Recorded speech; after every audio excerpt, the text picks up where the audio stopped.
Oui, il va même plus loin puisqu'il parle de vengeance. Nous vengerons nos martyrs. La police et l'armée vont intervenir pour venger les martyrs de cette mosquée avec effectivement un bilan effroyable. C'est un carnage.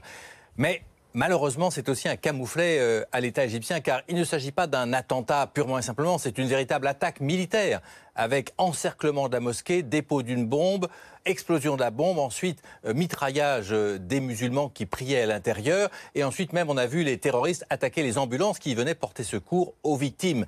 C'est donc dans cette région qui est pourtant théoriquement contrôlée par les forces de l'armée et de la police égyptienne, c'est donc une attaque d'une ampleur assez inquiétante d'ailleurs pour la stabilité même de cette région qui, on le sait, n'est pas totalement contrôlée. Ce n'est pas évidemment le premier acte terroriste, hélas, dans cette région. Il y a déjà eu des centaines d'attaques, de postes de police, de convois de l'armée. Et c'est une confrontation réelle qui a fait plusieurs milliers de morts dans le nord de l'Égypte, tout près du canal de Suez. Donc c'est à la fois pour le pouvoir égyptien, je dirais, une sorte d'avertissement très grave et une réponse évidemment qui s'impose puisque le président égyptien n'a pas d'autre choix que d'appeler effectivement à une attaque contre les groupes terroristes pour tenter de les retrouver.